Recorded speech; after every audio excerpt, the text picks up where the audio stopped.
ही इसकी भूख मिट जाती है। प्रजनन के मौसम में नर सिर्फ जिंदा रहने के लिए ही खाते हैं। असल में इस दौरान नर का वजन बहुत घट जाता है, पर इसकी अगली पीढ़ी को आगे बढ़ने का अच्छा मौका मिलता है।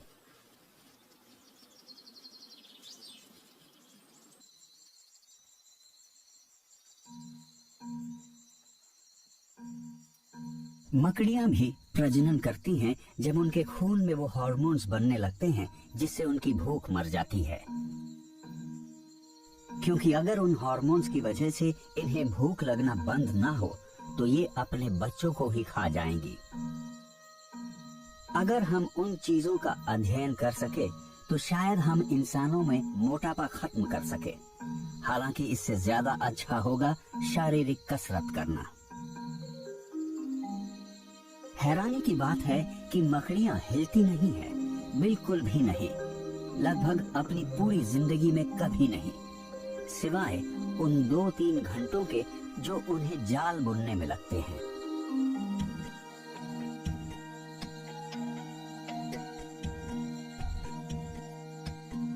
ये मिलन करते हुए भी बहुत कम हरकत करती हैं। हालांकि ऐसा साल में एक बार ही होता है, मगर हाँ, शिकार करते वक्त ये बिजली की रफ्तार से हरकत कर सकती हैं, या यूं कह लो कुछ ही मिली सेकेंड्स में। जाल बनाने में माहिर ये मकड़ियां लगभग हर समय चौकन्ना रहती है, जिसका मतलब होता है कई दिनों या हफ्तों तक बिना हिले रहना, एक ही पोजीशन में, वो भी शरीर के अकड़े बिना।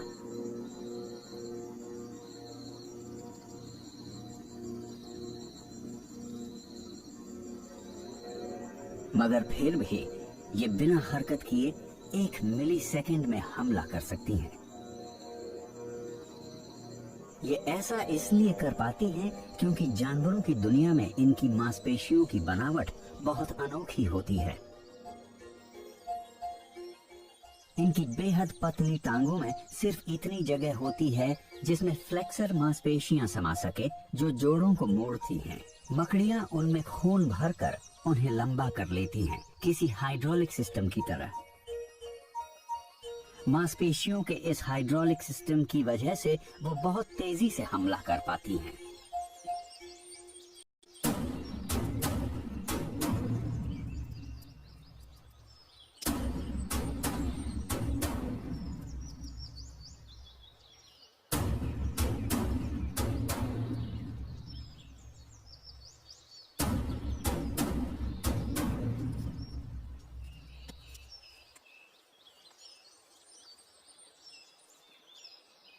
मकड़ी को अपने जाल पर एक जोरदार झटका महसूस हुआ। उसके कमाल के रिफ्लेक्सेस ने हमले को वक्त रहते रोक दिया। इसे हालात का अंदाजा लगाना होगा। उसके जाल में आए तनाव से मकड़ी को पता चलता है कि उसके जाल में फंसने वाला शिकार काफी भारी है, जिसका मतलब है कि वो ताकतवर भी है। कोई कदम उठाने से पहले मकड़ी को पक्का करना होगा कि जाल में जो भी फंसा है वो बेबस हो जाए। शिकार भी समझने की कोशिश कर रहा है कि क्या हुआ है। इसे नहीं पता कि इसके साथ क्या हुआ है, पर इसे कुछ नजर आया है जिससे ये डर के मारे जम गया है। लगभग 1 मिनट बाद ये बहुत ध्यान से बच निकलने की कोशिश करता है।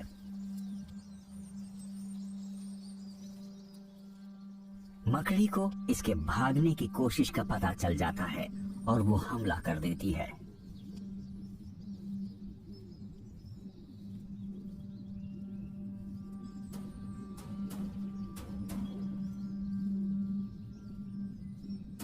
इस तरह की मकड़ियां 3 चरणों में हमला करती हैं।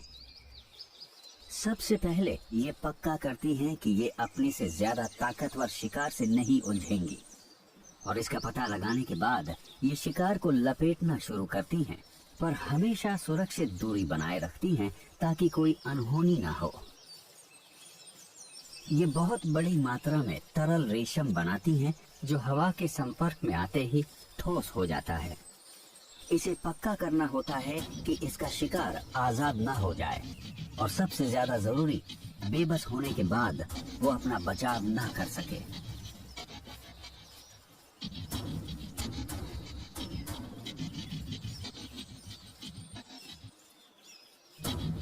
टिंडे की टांगें बहुत ताकतवर होती है और एक जोरदार लात मकड़ी की टांग तोड़ सकती है या उसके ढांचे को चटका सकती है।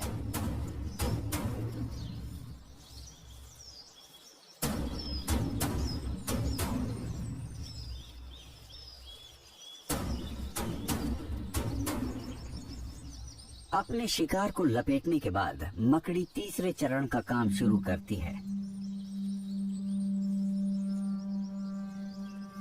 ये अपने शिकार को अपने ग्लिसराइड से काटती है और उसमें जहर छोड़ देती है।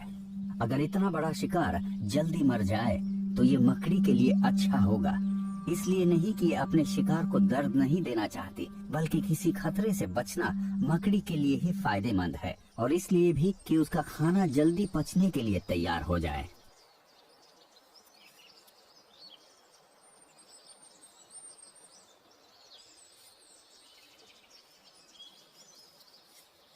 मकड़ियां अपने शिकार के शरीर में जो जहर छोड़ती है वो उनके शरीर को अंदर से गला देता है। अब सिर्फ कुछ ही वक्त की बात है।